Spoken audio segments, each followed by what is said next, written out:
This is a public meeting that is being aired live on our local cable television station, QACTV 7. These media broadcasts provide county citizens an opportunity to watch and review our scheduled public meetings. In addition to our live audience this evening, we are providing remote options for citizens to watch and participate in county commissioner meetings. Citizens may watch our meetings live on our QAC website at www.qac.org/live. or on QACTV's television channel, Atlantic Broadband Channel 7 and High Definition Channel 507.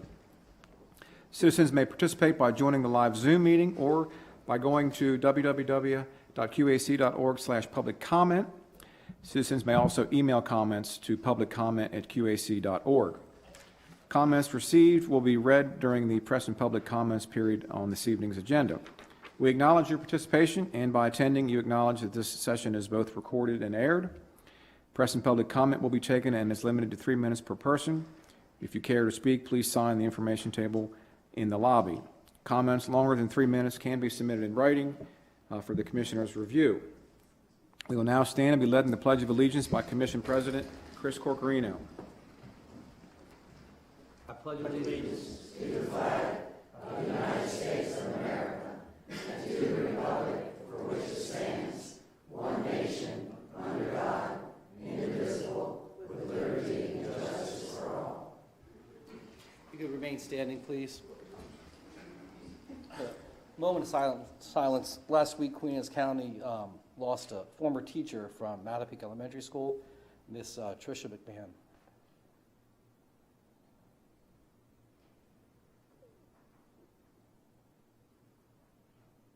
Thank you.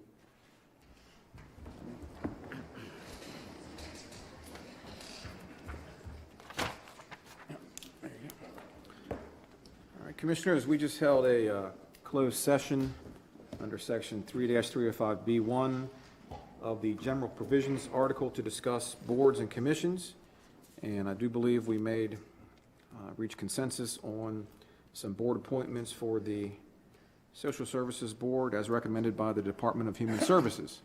I move to appoint Laura Summers Roth, Michael Francis, and Robert Tessier to the Social Services Advisory Board to serve a 3-year term ending on June 30th, 2024. Second. Got a motion, a second. Any discussion? All those in favor say aye.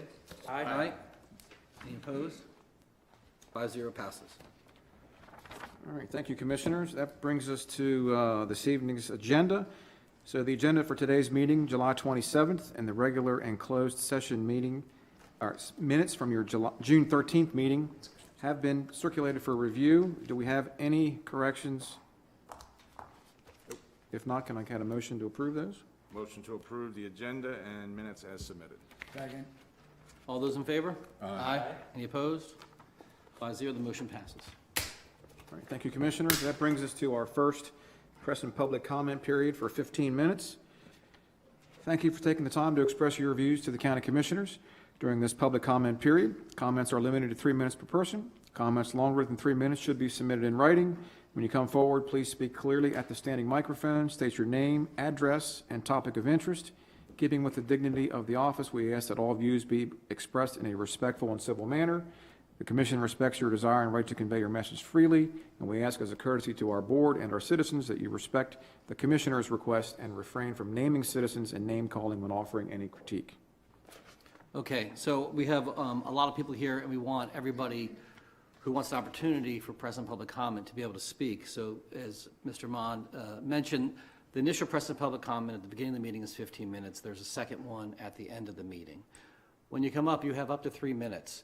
We'll try to get as many of you in that first section as we can. If you don't get an opportunity, please wait, and when we're done, we have the agenda with some presentations we got to get through. You'll have your opportunity then. So if you didn't get a chance to speak during the first, please do wait through the meeting, and you will get a chance to speak at the end of the meeting, okay? All right, first up is Tom Riggs. And come up to the microphone, name and where you live, please. My name's Tom Riggs, and I live in the big city of Greensboro, Caroline County now. And anyhow, I would like for you not to tear that school down here. I graduated from there in 1966.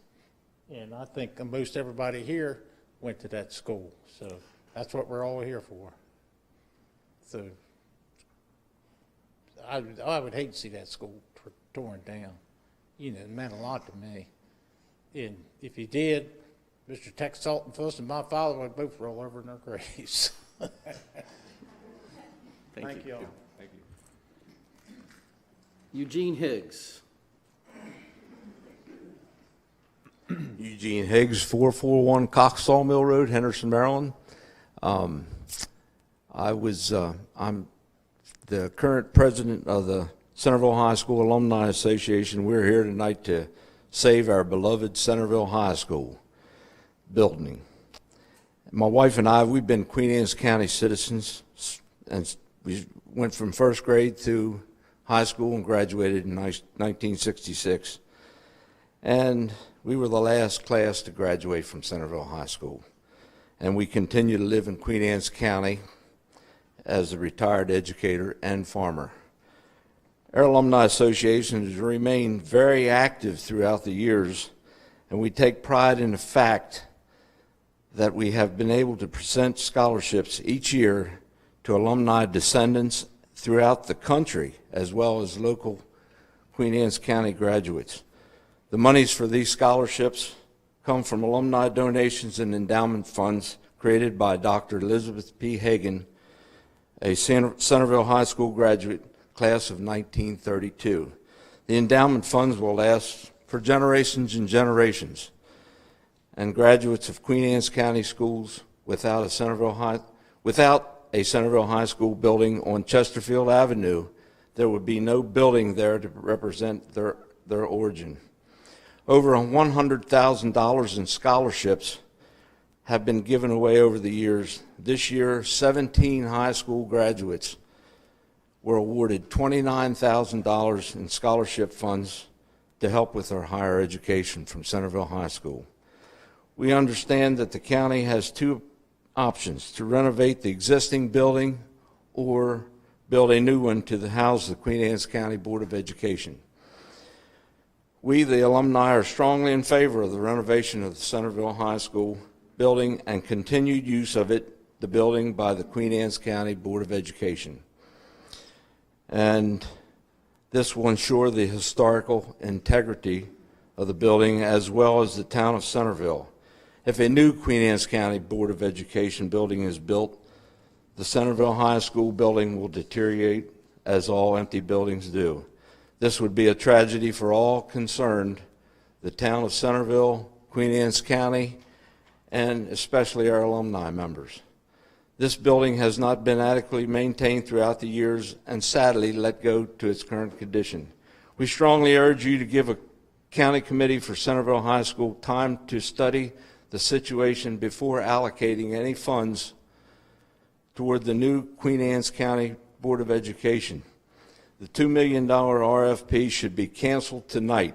On behalf of the Centerville High School Alumni Association, we hope that you will do the right thing for Queen Anne's County and historical town of Centerville. Please renovate the Centerville High School building and keep the Queen Anne's County Board of Education in its present location. Thank you. Thank you. Bill Moore.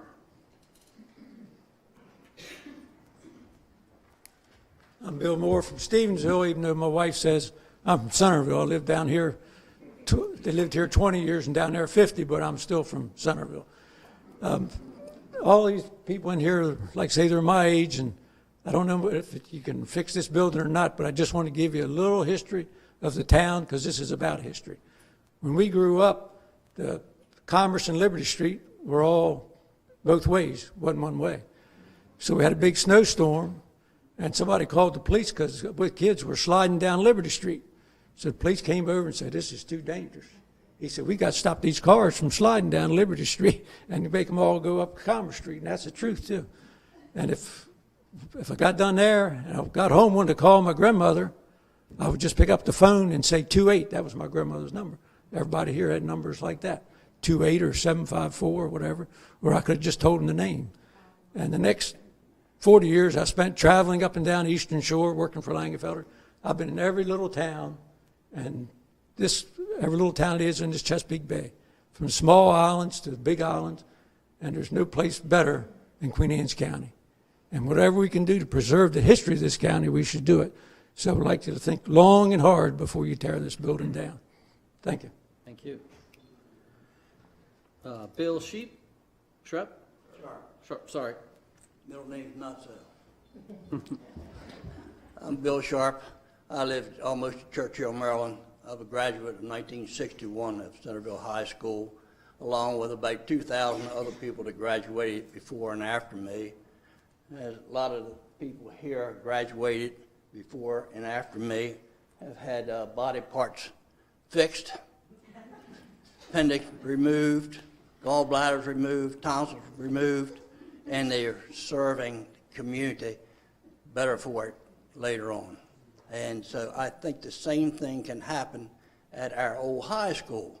It may be in need of repair, but with a little bit of cosmetic like windows, roofs, maybe air conditioning, so forth and so on, I think that school could be brought back. We have a school right around there on Commerce Street that was repaired, I don't know, 25, 30 years ago. It served the county well, a lot of different offices in there, a lot of different divisions. The courthouse over here, it's got 2 or 3 different divisions in it. Right here where we are, it's got 2 or 3 different divisions in it. And I think that that school over there, even though it's too large for the Board of Education, they can share it like they did once before with the health department, and we can put all kinds of different divisions in there. And that's about all I have to say. Thank you, except for one thing. We went around and got signatures signed, and I'd like to present those to the county commissioners, if I may approach the bench. We could give it to Margie. She'll make sure it goes in our record, and all of us will get a copy. I just have one thing to say, that while I was getting those signatures, one woman down here on Chesterfield Avenue, she said, did you graduate from Centerville High School? And I said, yes, I did. She said, have you lived here all your life? I said, not yet. Thank you very much.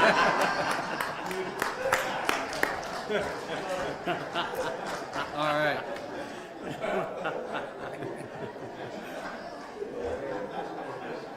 Next is Barbara Sharp.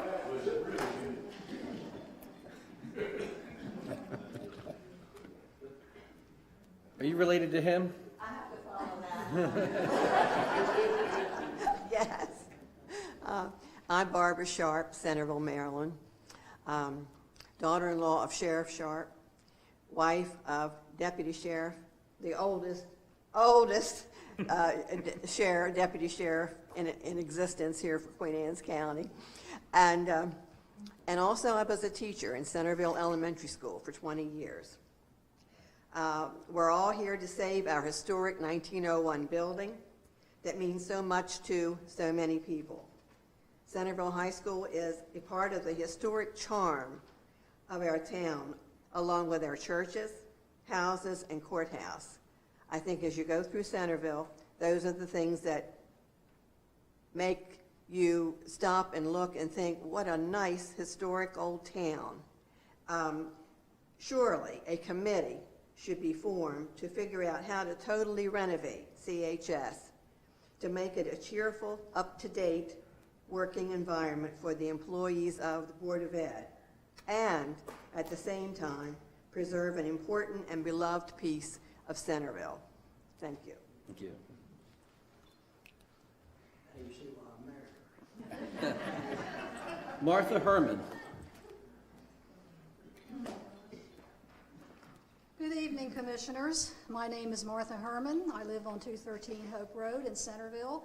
I've been here most of my life, with the exception of a few years that I went away to school and worked in Washington, D.C. for a while. But I came back because I missed the town. It came to my attention a few days ago that the county commissioners were thinking about... Is that better? Okay. It came to my attention a few days ago that the current Board of Education building is possibly being proposed to be demolished and replaced with a new building to be located across from the Queen Anne's County High School. and funded by a $15 million grant to be ready for the 2023-24 school year. The current Board of Education building was previously known as the Centerville High School from 1901 to 1966, after which time the new Queen Anne County School was built to start classes in the year 1967. Centerville has several historic buildings, rich in history, and the Board of Education should remain as a beautiful building it is in our town. It has so much architectural character, and its history needs to be preserved. Renovating the Board of Education building would be a step in the right direction to preserve more of Centerville's historic nature, as well as probably reducing the cost of renovations versus a new building starting from the ground up and possibly facing cost overrides, along with the cost of demolition of the current building, which at this time seems to be unknown. I'm asking the county commissioners to save our historic high school building and retain its location on Chesterfield Avenue.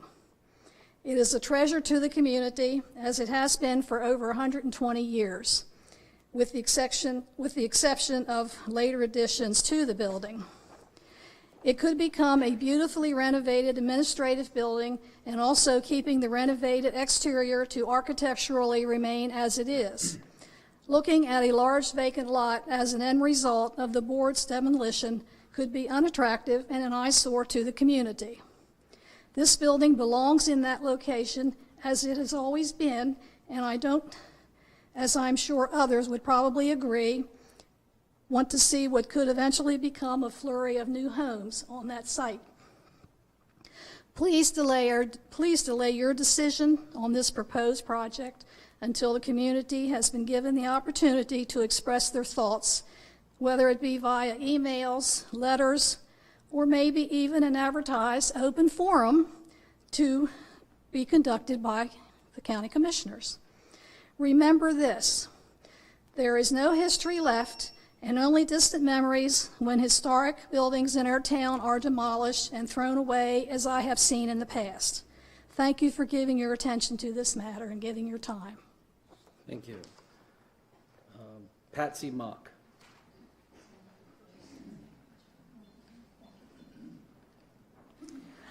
Commissioners, my name is Patsy Mock, and I was born and raised in Centerville, and I lived here mostly all of my life. I did move to the big city of St. Louis for a while, but moved back with my husband. This is home. This is our heritage. That high school belongs to all of us. It's been here, well, basically it was put into works in the late 1890s to build a school here, to house the children, to educate them. It started out with grades 4 through 8. And as the years went by, they increased the years to the 11th year, and then finally to 12. It's too historic a building to get rid of. I mean, I think the Board of Ed should stay where it's at. The maintenance should have been done and kept up over the years. Don't know what went wrong there. But please think long and hard before you make a very bad decision. Thank you.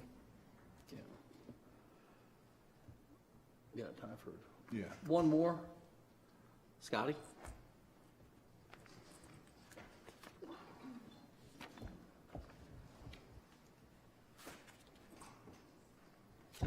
Commissioners, good evening or good afternoon. Scott McGlashan, P.O. Box 39, 200 Burnell Lane, Churchill, Maryland. Lifelong resident, graduate of this great school down here, Centerville High School. Gentlemen, look who you got out here. And let me suggest to you, this is just part of them. What's the old saying? Yeah, I only know what I read in the newspaper. Well, frankly, that's what I learned about it. Now, maybe I wasn't paying attention. But one thing in here was stated that the green light has been lit by the commissioners and for the Board of Education. What we're asking for, we want a red light. Stop that, spending that money. I understand it's an RFP, $2 million. Stop it. Don't go there. Because frankly, admit it, if that happens, if you do that and you move forward building a new building, this building is doomed. It is doomed. Because frankly, the county commissioners, you're the only ones who can afford that building. And that building can be repurposed. You saw me stand here for 24 years for a new courthouse, but we didn't tear down that old courthouse, did we? We repurposed it. And what I would suggest, and Commissioner Wilson, I commend you, sir, when I read what I read in the newspaper. I do not agree with destroying the building or changing the basic architecture of Chesterfield Avenue, most important, without asking for public for their input and evaluating the realistic economic consequences. Thank you, Commissioner Wilson. And what I would suggest is do what we did with the courthouse. Appoint a committee to look at this situation. It's being done across the street. It can be done down the street. If that building is not used by the Board of Education, and frankly, it will work for the Board of Education. SSTAT, 53,556 square feet, 12.65 acres. Gentlemen, that's where it belongs, not a new building. Thank you very much. Thank you. Okay, so that will close the press and public comment for the first half of the meeting. If you signed up and you didn't get a chance, like I said, you will have a chance at the end of the meeting. We'll be calling the rest of the names. So please stay here if you want to be heard.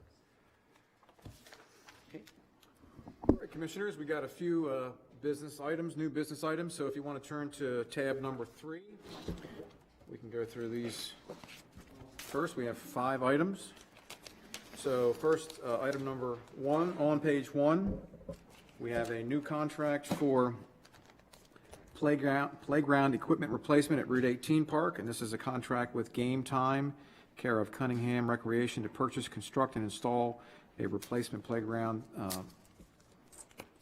park at the Route 18 Park, and that would replace our second oldest site in the inventory, and the total contract price is $68,728.59, and Game Time is part of the Omni purchasing agreement for your consideration. And I believe Steve Chanley's here if you have any questions about this this contract.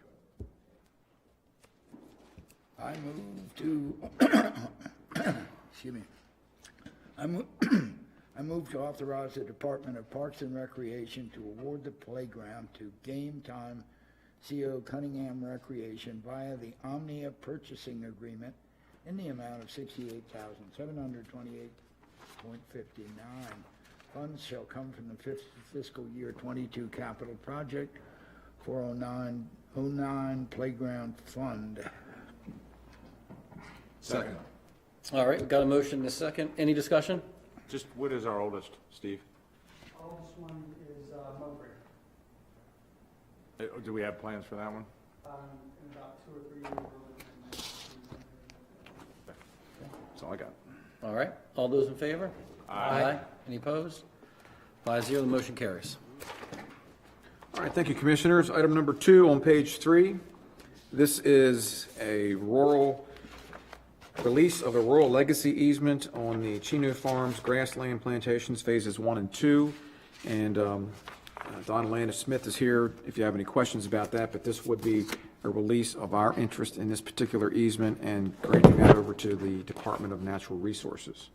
No negative impacts to our county releasing this this interest. So I move to approve releasing Queen Anne's County as a grantee on the Chino Farms grassland Phase 1 and Phase 2 rural legacy easement. Second.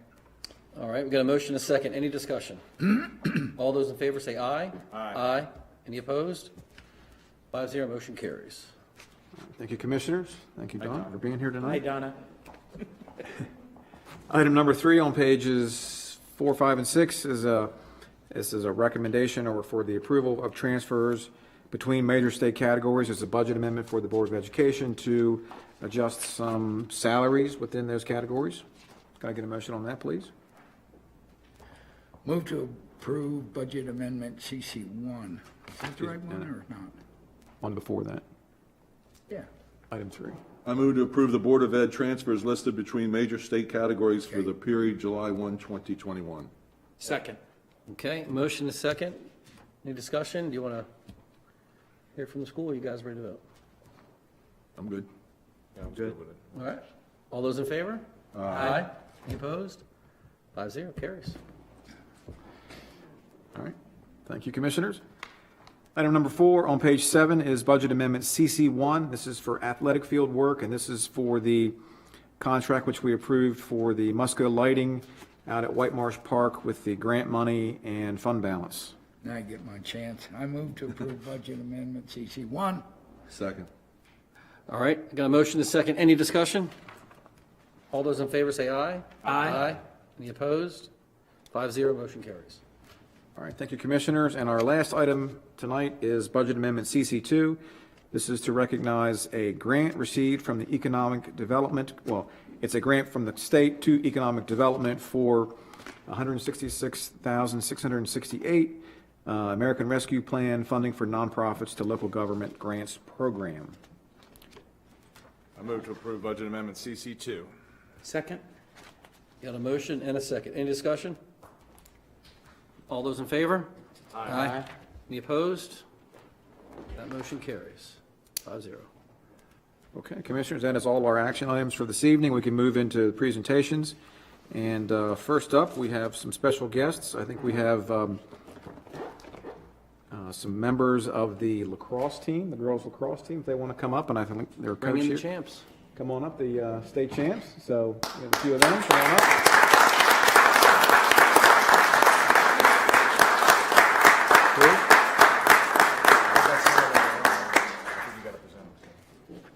So, Coach, if you want to introduce your team members that are here.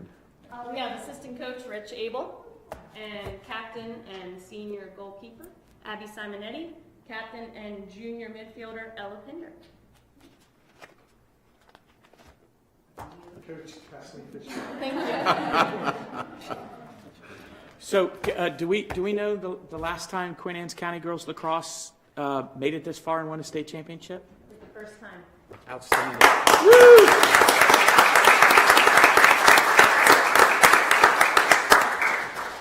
So I have some sports leadership awards, Coach, that I will give you, and you can hand them out. I know that some of our graduating seniors have maybe gone already. We'll just read one on the bill. Yeah, well, we hereby recognize, well, this is head coach Kelsey Fitzgerald, for the exceptional performance during the 2021 season with the Queen Anne's County High School lacrosse team during the state championship win, for demonstrating the qualities that exemplify leadership both on the field and off.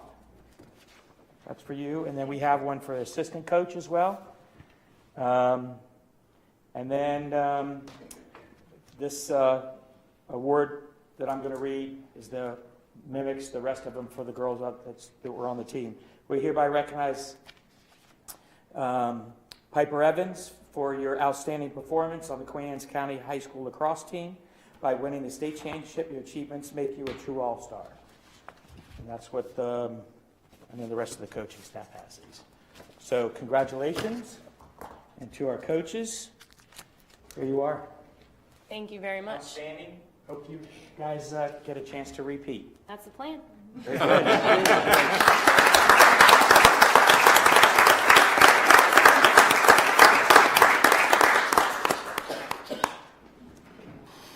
Okay, and we also have, is there anybody here from the softball team? So how about a round of applause for the girls softball team that also won state?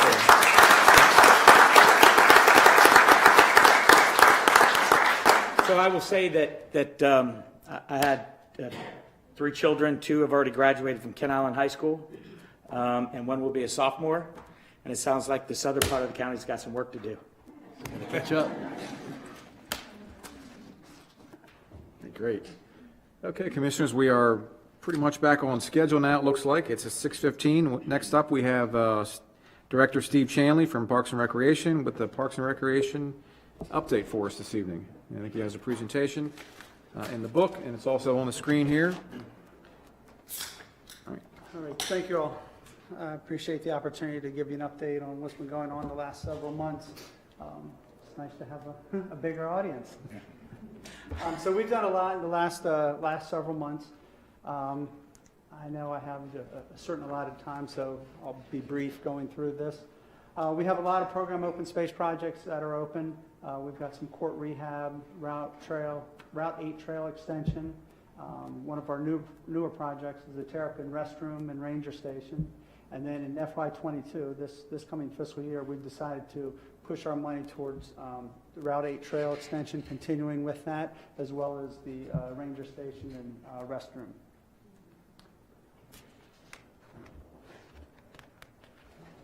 Another big program that's come on board is the local parks and playgrounds infrastructure planning. And this came about through House Bill 590. And basically what happened was there was $85 million that was a payback to the state from the state borrowing program open space money. Certain amounts were allotted to throughout the state to the different counties. Our allotment was $1 million. And we're putting that $1 million towards a lighting project at White Marsh Park for the Bermuda Fields.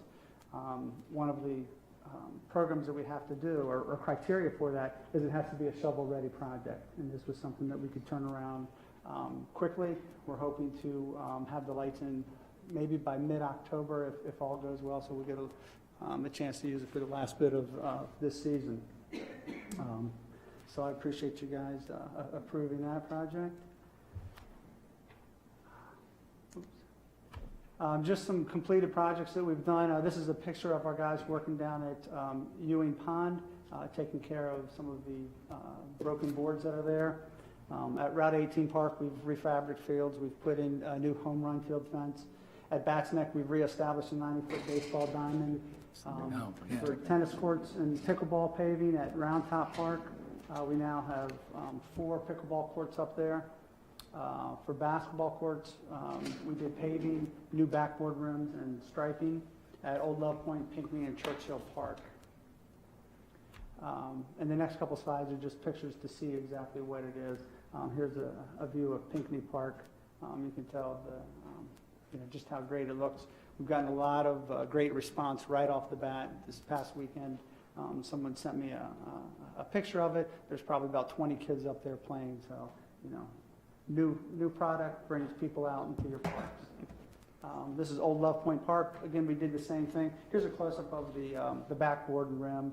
Again, it's kind of it's an upgrade from the traditional backboard rim, steel rim that you see. Again, it adds quality. It makes people want to come to your park.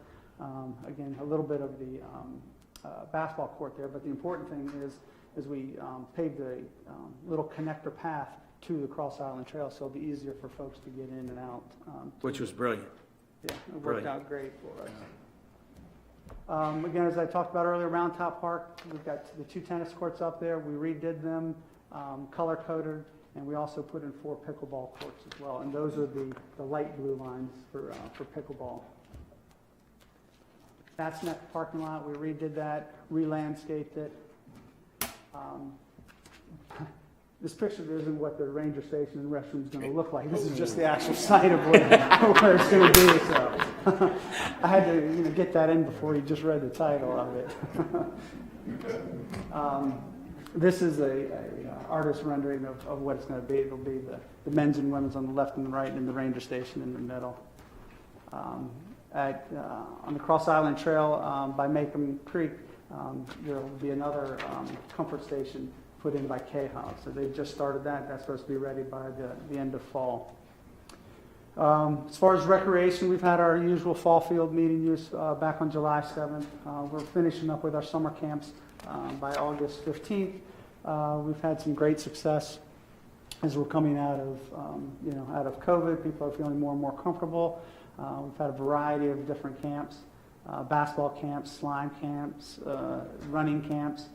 Just a little bit of everything to try to offer to everybody. As I said, we're gearing up for the fall and winter with basketball and indoor soccer and field hockey and volleyball. We're always looking for class instructors. If there's something that you can teach and you're interested and you want to pass your trade on, definitely contact us. We're always looking.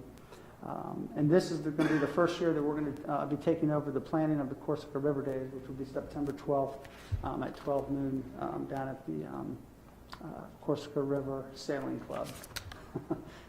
And one last thing that we've offered this year, a couple of times, it's been every other week we've been doing a picnic in the park. We've contacted different food trucks to come out to Route 18 Park, put the word out to people to come out, have a nice lunch in the park. We've gotten a nice response by that. Just some pictures of our camps. Again, the basketball camp, ISO, which is I Stand Out. That's what ISO stands for. And then some kids doing some arts and crafts. We partnered with the library. We've got 3-story walk places. We've got it at Sudlersville Park, Kent Island, and also Long Point Park. And basically what that is every 100 feet or so, there's 2 pages to a book. And the kids read, the 2 pages. They walk another 100, 150 feet. They read 2 more pages, and it goes and continues through until they've read the entire book. This is the first time that we've partnered with the library on this program, and we're hoping to have it continue on. We've gotten some nice comments back from the public on that. Artificial turf. This is actually a picture of Queen Anne's and Kent Island all-star team having their game there. This is who uses the artificial turf. You can see boys lacrosse is the dominant one. We've got girls lacrosse followed up in orange, field hockey in gray, a little bit of football, soccer, and believe it or not, even baseball has been on there. In-county versus out-of-county, 39% non-county, 61% in-county. You can see the popularity of the Kent Island High School. It's almost about 250 to 171 in hours. And again, proximity has a lot to do with the popularity of Kent Island High School. We do get some groups coming from across the bridge. Again, we do rent it out, so we have a slide up here about the financials that have come in. The dollar figures are up there. This year it's been a little bit less just because of our involvement with helping the high schools get back to their crazy plan that they had. We're trying to squeeze in all the sports in about a 3-month period, so we had to cancel some of our time. We donated our time back to the schools so they could do all their practices and their games. So that has worked out. We've also had the Sheriff's Office and DNR. They were out there doing some fitness and applicant testing. We've had a free track program out at the high school. A couple times we have had to cancel because we've had ice on the field. We don't shovel the snow or the ice off the field, but sometimes it's still too dangerous to even use that. And then, again, we've had this program called Hogan's Lax Tournament, lacrosse tournament. It's entitled Naptown, which is Annapolis. They get teams from Connecticut all the way down to North Carolina. So they come out there, and we've got a great response on, not only on our fields that we maintain, but also on the ability of using the artificial turf there. This is just a quick look at who uses it. We've got about 24 different user groups. The NC represents non-county, so it's nice to see that list. It's not just 1 or 2 groups that are monopolizing time. We're spreading out through everybody, not only through user groups, but also through our own programs as well. 4th of July, if you guys had a chance to see it, we did a couple of different things. We did these balloons, arches, as an entranceway into the visitor center. Turned out to be great. That and the balloon flag, they actually turned out to be Kodak spots. And I know everybody here understands what Kodak is, not the selfie slots.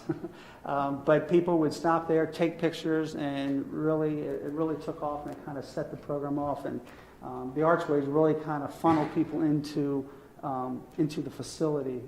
It was a nice entry point. Again, just a quick snapshot of people gathering. Continue on with the other part of us is park and resource planning. We're working on the local parks and recreation plan. We're helping out with the comp plan. We have about 5 Eagle Scout projects that are going on right now. And Nancy is finishing up with the Blue Heron Nature Area project. She finished up that grant. We've done planting out there. We've cut trails. She just received a grant from MHAA for repainting of the Mattapique Clubhouse. That is starting to get in disrepair and starting to chip, so we got to keep that up. We've been working with a user group to develop a single-track bike course out at Terrapin, and again, as I mentioned before, the ranger station and restroom. We've also been having a lot of work we're doing down at Wells Cove. Just this past week, we did some replanting. If you've been down there, if you've been down there before in that middle island between the jetty and bridges, there were large overgrown bushes. and it blocked the view. It gathered trash, so we took those out and planted low grasses this high throughout there. So that will give it a different look. And then as that's completed, then we're going to work over our next way into that next little green area, and then eventually into the walkway area as well. So we've got a nice plan for that. It'll take some time. We've also done some planting out at Ferry Point on Swan Cove Road. It's actually this side and the other side are identical in the plantings. Again, just kind of sprucing it up. Using it as not only to spruce up, but also as a deterrent, because we don't want people to enter in that way. That's not the official entrance into the park. The official entrance is through the Chesapeake Heritage Visitor Center. We've got new maps up we've put up on the Cross Island Trail. Let's see. Public landings, we've had some couple of big programs. We had Hannah's Marine Awareness. They gave out boating and safety checklist. And Toe Jam and Tote Boat USA gave away life preservers. The big program that just happened the other day was the fishing line recycling program in partnership with Plastic Free QAC. These are the containers where the public is supposed to put their fishing line into the plastic containers. We'll come out, we'll grab it, we'll put it in the box, we'll send it back to the vendor to get it recycled. A couple more pictures, publicity pictures, ribbon cutting.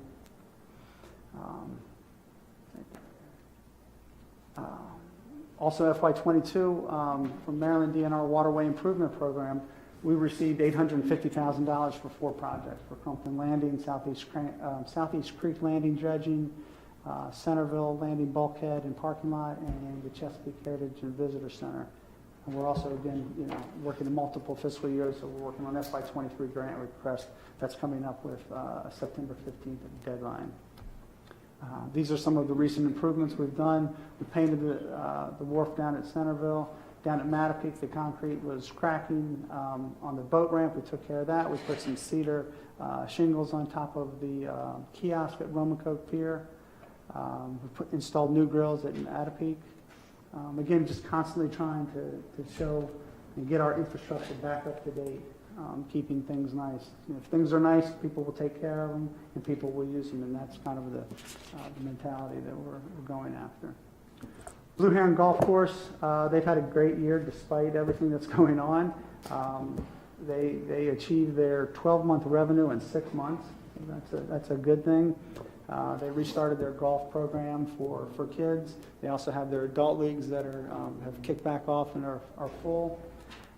Coming up is probably in October, November, we'll be coming back to you as we rebid the maintenance contract for the golf course. And they're hoping to do some tee box renovations this year. Again, Bay Bridge Airport, they too have been busy. Their hangars are full, the fuel sales are up. Just taking care of regular day-to-day operations. They've installed a new fuel master system, which is better able for them to monitor fuel use and inventory and water in the tanks. They had their MAA annual inspection. They passed with no notes for correction, and they're in the middle of a design for runway reconstruction. And then the last big thing is Mattapeake Terrapin Nature Preserve and Ferry Point Park. I have to give kudos to my staff. They have stepped up dramatically to meet the need of what has been assigned to them. We initially tried to hire gate attendants. Unfortunately, it's hard to hire people for whatever reason at this time. So our staff has been working additional hours to cover the entry points at these sites and to reinforce the rules that were established for these specific sites. This is kind of a listing of the rules that we've reinstituted and the maximum numbers. And this is why we don't allow tents on the beach, because this kind of stuff blows over and will end up hitting people and injuring them. And people don't always understand that. They actually think, their stuff is safe, but this is what we deal with. So that's us in a nutshell. We've got a lot more programs coming on, just like the action item that you guys took care of. We'll be coming forward with a few more to keep you guys busy in the next couple of months, I hope. So why don't you share about the award that Joan Brooks received. Oh, okay. Our recreation manager, Joan Brooks, received an award for Member of the Quarter for the Maryland Recreation and Parks Association. And that's an association where all parks and recreation professionals join in. It's throughout the state, and she was voted by our fellow members and committee as the Member of the Quarter for that. So thank you for that. And also, Well earned. Thank you to Commissioner Dumanel and County Administrator Todd Mons for coming out and addressing our fellow professionals out there and enjoying the day out at Conquest. It was a great meeting, a great event. They love it, and they come every year. That's what they look forward to. I'm sure the crabs have nothing to do with it. Nothing. So I think one thing these folks would be interested in, because Park Department takes care of our school fields and many recreation fields, could you just quickly skim over how many fields do you maintain and what is the league, number of kids, league playing, and so on? Just quickly, because we don't want to. Roughly, I would say we probably have about 85 fields that we take. 85 fields. So basically, and not everybody knows this, but we basically take care of the schools from the sidewalk, both sides of the sidewalk, all the way to the curb and all the grounds around there. And that's, something that I think is important that, that the public realizes that, it's not just the parks that we're taking care of, we're also taking care of, the Board of Education, helping out with their programs and getting their practice fields ready and their game fields ready and things like that. So it's a good partnership. We've got good communication going. We met with the new superintendent. We look forward to a lot of good things coming forward. And as far as youth, the youth teams are taking off. Not only do we have the regular established ones, but we also have some of these splinter groups that are starting to form their own groups. And that's a good thing, and we're getting compliments because people are coming to our fields, and we're taking some major steps in upgrading those fields and getting them playable. And word of mouth is key, and I think we've done a nice job. And Commissioner Dumanel, as his side job is umpiring, has passed on good things and bad things and things that we need to work on, and that's what we want to hear, and we're always looking to improve those. Well, I with the support that my fellow commissioners have given your department, you guys have done just an absolute fantastic job in maintaining the fields. As I shared before, I get an opportunity to umpire all over PG County, Anne Arundel County, and they can't touch our parks. They can't touch our ball fields. You and your team do a fantastic job, and we can't give you guys enough kudos. Thank you. Job Again, well we done. appreciate the support that you guys have given us, and as long as we're producing, it's a two-way street, right? So, thank you. Thanks. All right, thank you. All right, Commissioners, our final presentation this evening is from Heather Tonelli, our Director of Economic and Tourism Development, and she is here to talk about a very exciting project, and that is rebranding of Queen Anne's County. So, I think there is something that's it. and she has a presentation that's on the screen, and it's also in your book under tab 6. Good evening, and thank you for having us tonight. I see we have a full house, which is pretty cool. And I have Katie Clendaniel here. She is our Marketing and Destination Development Specialist, and she has been, for sure, the lead on this project. And we're really, really excited to present the proposed branding platform and creative concepts for Queen Anne's County. As you know, we started this process back end of 2020. And we received a grant from the USDA, an Rdbg Grant, for $30,000 in order to rebrand the county. We're not trying to change who the county is. We just want to define and bring that branding up to date. The county has changed so much over 20 years, and we feel that now is the time to bring that forward-thinking branding to light. As you know, our job is to inspire interest and drive awareness to the county, and we feel as if this branding does just that. Through that USDA grant, we were able to engage Chop 10 Communications, which helped us through the engagement process as far as reaching out to the community, and also has helped us with the concept development which we're going to show you in a few minutes. Maybe. So the process really was an in-depth conversation with the community. We had a series of small focus groups, both virtual via Zoom and in person. And we really tried to make sure we were covering different representative industries and communities throughout the county, different voices, both from the business end, the residential end.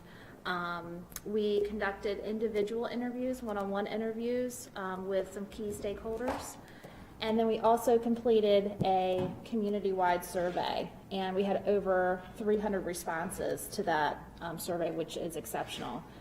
We heard from 60 county businesses and community leaders. And then following that process, we started to develop the positioning statement. We were able to help to create the key assets and distinct characteristics for the county, which is the starting point for everything. And then we conducted a series of check-ins, both with our new TTAC group, with several of you here, and so that we could get some feedback along the way and hear what people were thinking. The other key component of the outcome of the project was the key assets, the positioning statement, and also then developing towards the brand platform. And it was very important through this process to identify our key assets. So what makes Queen Anne's County, Queen Anne's County? And you can see here, we have them listed for those in the room. And the first was the Eastern Shore lifestyle, the allure of the water, our superior proximity to metro areas, our vistas and views, and our outdoor adventures paradise. And so from that, not really good at that. I'd like to read to you the positioning statement, which I need my glasses for. This positioning statement, should it be approved this evening, will be used in our marketing, and you'll see a lot of this verbiage and wording as we move forward. Queen Anne's County is drawn by countless waterways, natural beauty, and direct proximity to 3 metropolitan areas. Queen Anne's County invites all who live, work, or visit to experience the best of 2 worlds, an Eastern Shore way of life with exceptional access to big city amenities. Friendly and welcoming, our county rhythms mix with our Chesapeake vibes to reflect a deep appreciation of our people, our land, and our heritage. Our landscape is characterized by picturesque waters, small towns, and open spaces, home to hundreds of farms. Families plant roots in patches to Centerville, Church Hill, Sudlersville, and Crumpton. The bustling corridor from Stevensville to Queenstown is steeped in history and home to many close-knit communities, showcasing our island vibe, its fun-loving boater's paradise, with waterfront restaurants, music venues, and recreational trails. And then from that, we can't put all of that verbiage, which is wonderful, in every ad. We've consolidated that.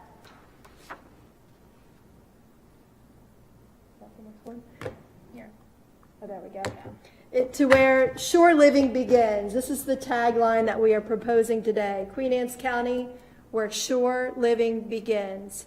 We feel like this is forward thinking. It really describes who the county is, where we are, what makes us special.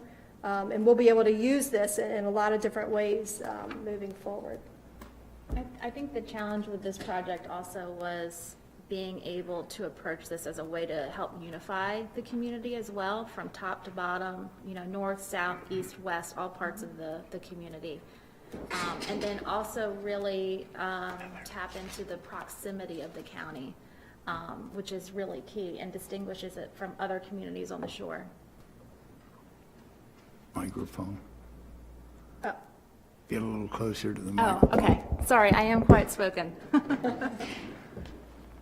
And so from that, we were able to work with the contractor, the consultant, and their creative director on developing a brand mark, which comes after the brand positioning. And so there was some check-ins and feedback on this specifically. Here in this slide, you can see it in a couple of different versions, both vertical and horizontal, with the gradient coloring and with the tagline. We'll see that too, that we felt that the green represented agriculture, the blue represented our water, and you can see the green is also brought in where shore living begins.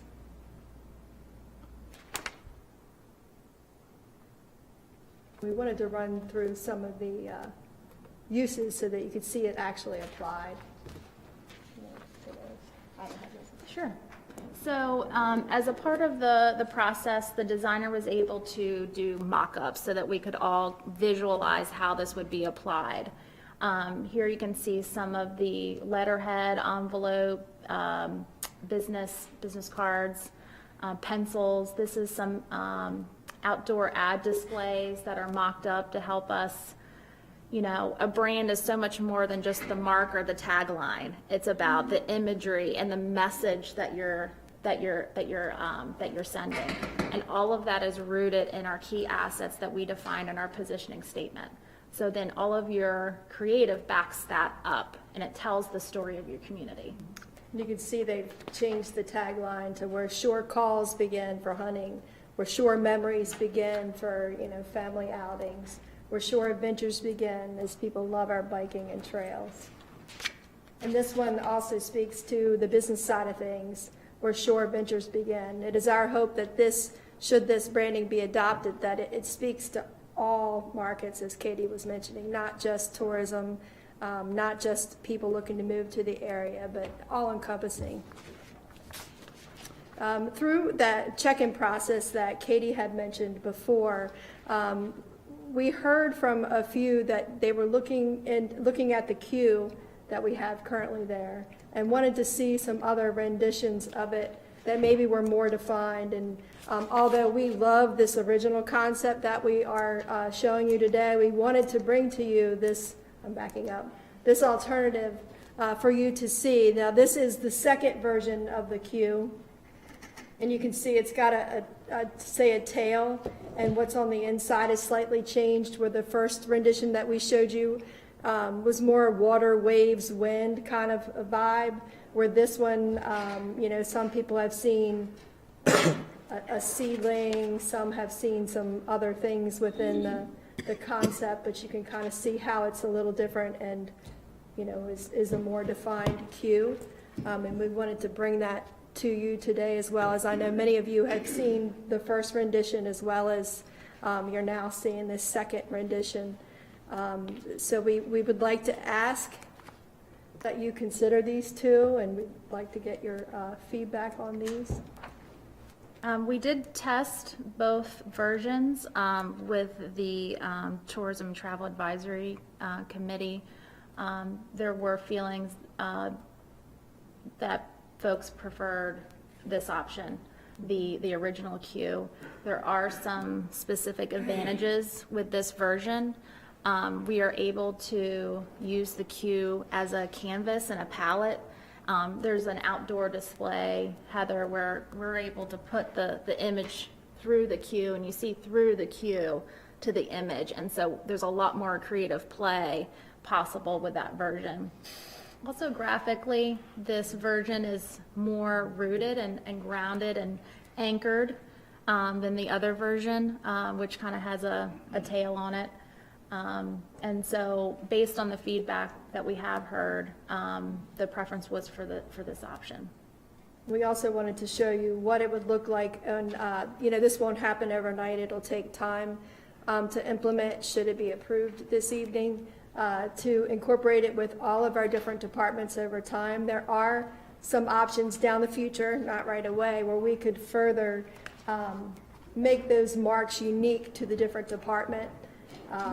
Some really love this, some prefer just to stay with the, you know, the green and blue, but I kind of like them. But it'll happen over time, depending on what's best for each department. So tonight we would like to ask for you to consider this branding platform and creative concepts for the county so that we can move it forward.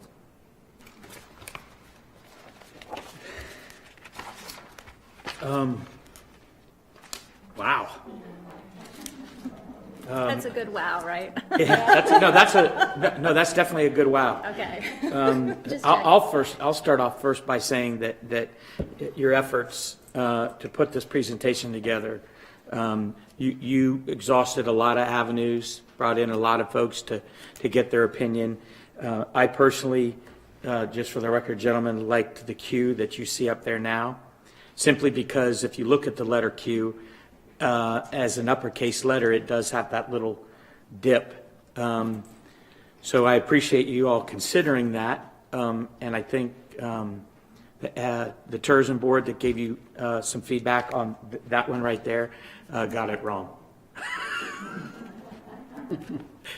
So with that being said, other than that, I love it. I'm no artist, so I'm going to allow you gentlemen to make your best guess on this one. I mean, Jim, you're not bad. whether it's got a tail, doesn't have a tail, I don't know that that's going to matter how many people come here, so, I mean.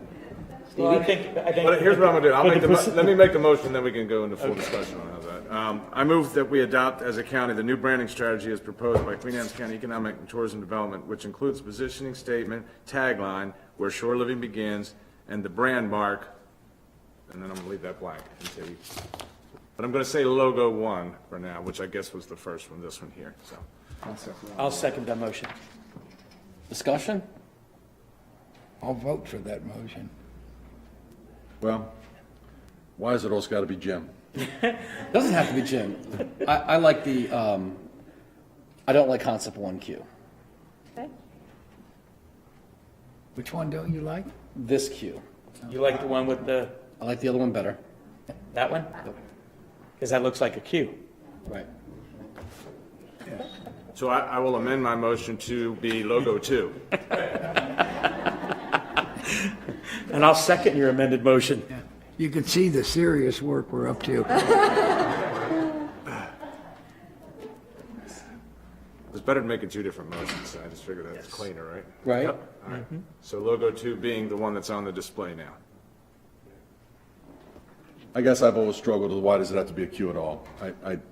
I like the branding, I like the, where shore living begins, I think that's a home run, but I just don't understand, why it has to be a Q, and if I have to pick the lesser of the two evils, this one is the lesser of the two evils, but, I think when we were there, I asked to see some other options that don't have to have a letter in it, because, we live in Queen Anne's County, we get the Q, but somebody else doesn't live in Queen Anne's County, I don't know that they would, tie that Q as to Queen Anne's County, but that's just me thinking. I think. Well, I will just clarify that will come. That will come because you develop your brand moving forward. And this is the beginning of a whole new visual identity and a clear messaging about the county. So it's like, think about the Nike swoosh. Right. If you just looked at that and you were from Mars, you wouldn't have any concept of that, but they have built a brand around that very simple mark. I read the story about that yesterday, how Right. simply that started. That was crazy. Yeah, it's really about simplification, yeah. They were called the Nike or something blue this out shoes or later, we something. got That was the 100 original people founder. They waiting. called them the something blue shoes. Oh, yeah. And they said, well, we need a brand. Well, the problem is Somebody it's couldn't all figure it out, so options they they just have. saw something somewhere. It just became a swoosh. Right, So, yeah. All right. In the audience, raise your hand. If you like this cue, I'm just curious. If you like this cue, raise your hand. All right, let's put the other one up there and see what they like. Just give me a second, I'm impaired on this. this is real audience. All right, raise your hand if you like this one better. I didn't know I had to stack the audience. Wait a minute, there's one more question. One more question. Raise your hand if you think we can do better than a Q. Okay. Oh, yeah. There you go. They like the Q. Yes. Jim, People have spoken. Jim, it'll grow on. We do listen. Jay or something? All kidding aside, ladies, fantastic job. All right, we got a Fantastic motion and a second and we've got concurrence out in the audience for concept 2. Which, sorry, yeah. All those in favor? Say aye. Aye. Any opposed? All right. Awesome. There we Thank go. you so With our much. focus group. Thank you. Well done, well done. Now they gotta show up every 2 weeks. There'll be more to come. Jim, somebody's got to do it. Huh? Somebody's got to do it. Oh. All right. I was with you. I didn't care.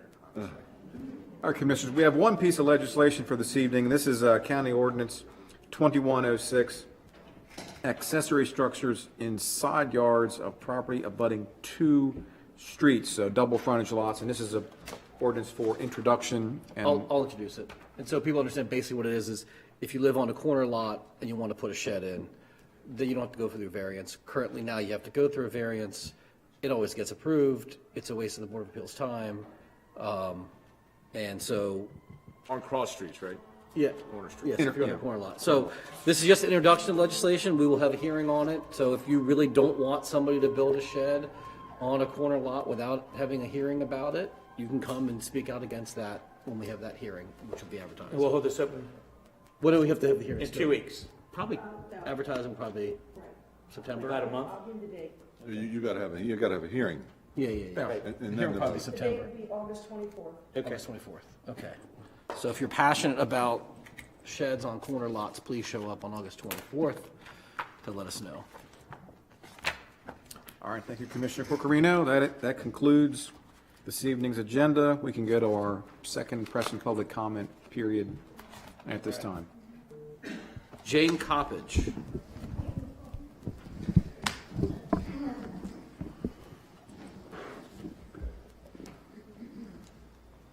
I have to ask, aren't you glad we came? Yeah.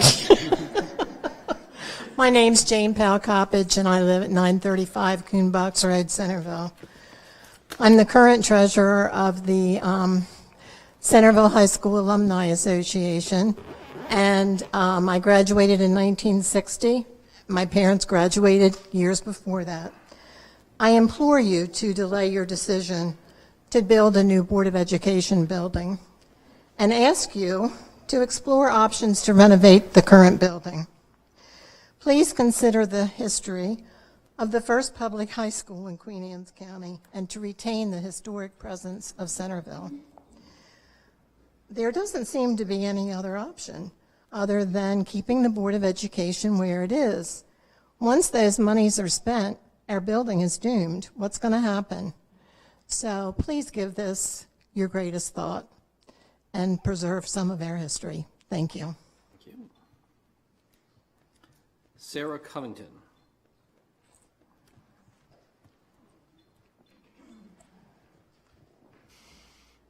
Hi. Good evening, and thank you for this opportunity to speak tonight. My name is Sarah Covington. I am a lifelong resident of Centerville and a graduate of Queen Anne's County High School. While I did not attend Centerville High School, I do care about this building. I think the Centerville High School building on Chesterfield Avenue is one of the most beautiful historic buildings that we have left in our county. This building adds greatly to the historic charm of Centerville. I believe it is important that the county continue to use this building in some capacity and renovate it if necessary. If it's not feasible to continue to use the building as the Board of Ed, I hope that the county can find an alternate use for it and still renovate it, perhaps as a museum or community center or something else. But it is important to save this building. So many historical buildings from Centerville are already gone, and I have only seen pictures or read about them in Mr. Dan Tabler's articles, which he was here, but he's not here now. The Centerville High School building is part of Centerville's history, and it deserves to be saved for my generation and future generations. So thank you. Thank you. Thank you. Thank you. I'm glad you said you went to Queen Anne's County High School, because if you said you graduated from Centerville, I was going to have to call you out on that one. I was pretty sure you did not. Linda Friday.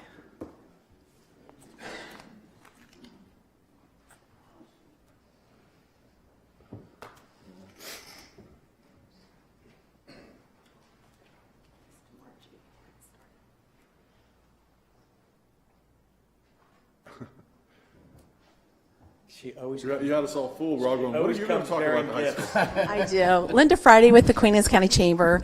It's good to be here in person tonight. I didn't realize we were going to have all these guests, but we're glad that you could join us tonight. Anyway, I just wanted to kind of give you an update. What we've been doing during the COVID pandemic, we did not lose a beat. I just can't say enough about our partners, because we have great partners in this community on a county level. But on behalf of the business community, we just want to thank you as commissioners for all that you've done. You gave our Economic Development Commission department $2.5 million, which they were able to get out into the business community. Without those dollars, we may have had businesses that closed. So we are very, very grateful and thankful for that. We would also like to thank Heather Tonelli. I'm sorry that she left. I was hoping I could be on the first part of the public comment, but we'd like to thank Heather Tonelli and her team for all that they did for business. I will tell you, she's been an awesome partner. She's worked well with the chamber. She's worked well with Kent Harris Development Foundation. She's worked well with everyone. And any need that's in the community, we've been able to work through. So kudos to you for seeing her strengths in hiring her a year and a half ago. It's hard to believe that she's been in her position for so long. But we've been in close contact, and she's done a great job. So thank you again. Also, wanted to let you know that the Queen Anne's County Chamber will be hosting chambers from around the state in September.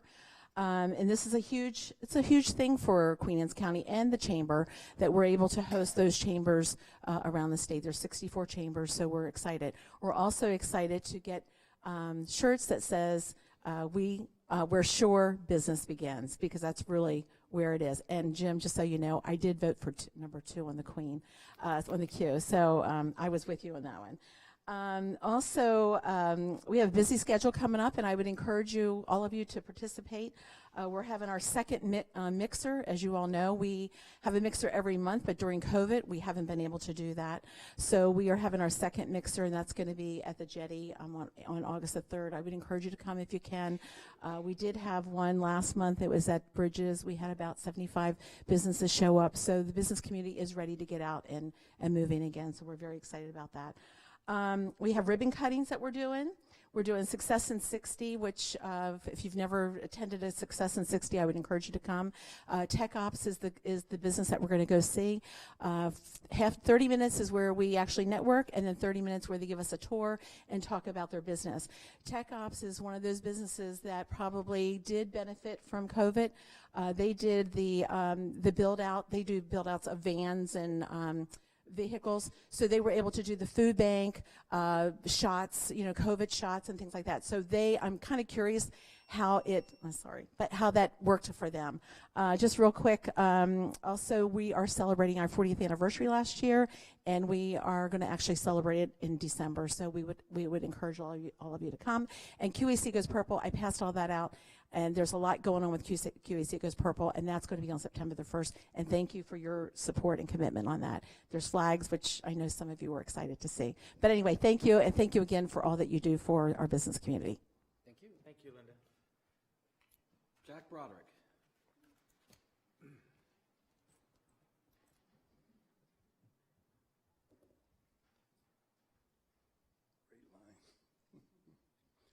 Jack Broderick. Chester, Kent Island, Queen Anne's County. I am a strong advocate, as are hundreds of my colleagues on the island and around Queen Anne's County, of doing everything we can in our county to preserve that beautiful building down the road. I think Scotty's ideas have a great deal of merit. I'm really disturbed at what I saw in the paper, and I've heard pros and cons. Well, that really isn't the case. That's really not what we're doing. But if, in fact, you guys have approved money, $2 million, to look at what can be done to put that new Board of Ed facility out on the road across from the high school, take another look at that. Step back, listen to what so many citizens are saying about our county. When when I heard Heather's presentation before. I had a little bit of input into that, as so many people did. But what those guys said, if you think about that, you know, we have a rich heritage, a rich culture here. We're working on our comp plan now, the updated comp plan. And we're looking in there about how we can strengthen historic preservation. We're looking in there about things like strengthening heritage tourism. Our heritage, our culture, is one of the greatest assets we have in Queen Anne's County. This county seat, this town of Centerville is absolutely rich. And that building down the road is a critical part of that richness, that heritage, that vibrancy that we have in Centerville. I'm really afraid if we pull the plug on that, put our Board of Education investment out on the road, out of town, it really will hurt the town of Centerville. It will undercut that vibrancy. And I'm afraid it'll undercut the heritage here in Queen Anne's County.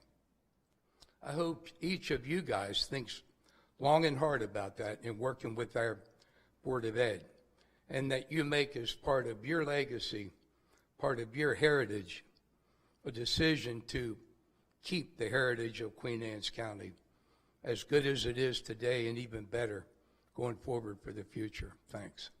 Thank you. Dorothy Zeller.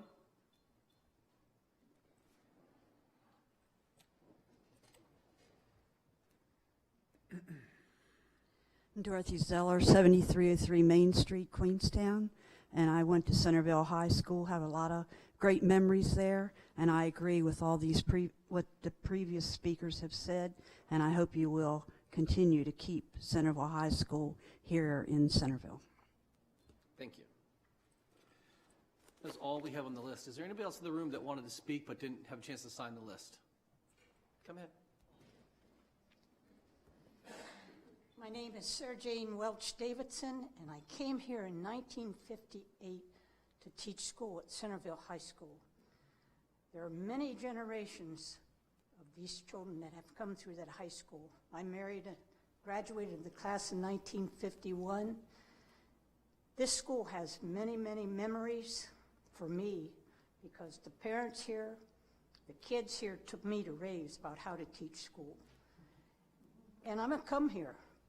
And they just took me in. And I would hate to see, I was also a Centerville Town Council member for 12 years, and I would think that the town of Centerville will suffer greatly if you take down that beautiful old structure. So I hope you decide to renovate it. Thank you. Anybody else in the room that would like to speak? Anybody? No virtual. Okay. Well, that will close press and public comment. We'll start down here. Round table. Round table.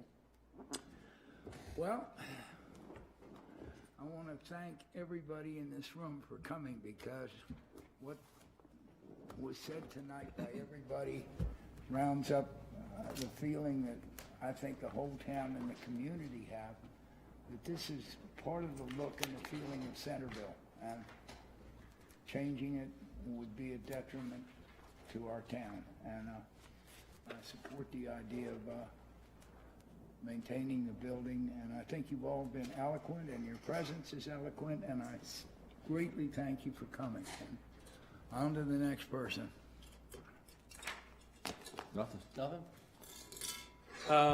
I had the opportunity, not this past Saturday, but the Saturday before, to attend the Kent Island Beach cleanup event at Mattapique Pier. It was mentioned a little bit in the presentation by Parks and Recs about the fishing line recycling program. But I just wanted to, if you've got a free Saturday, you can log on to the Kent Island Beach Cleanup website, find out where their locations are for their next cleanup and the dates on them. It's a great opportunity to get outside and then help keep our county clean. That's all I have.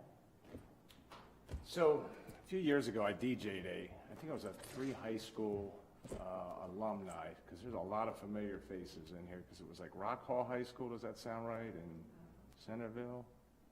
There's one down in Kent County, right? It was one of the rival high schools for Centerville back in the day. Yeah, that wasn't the Sudlersville. I think Stevensville was the other. But anyway, I digress. You guys all look great for coming from that era. Honestly, I was born in '66, so.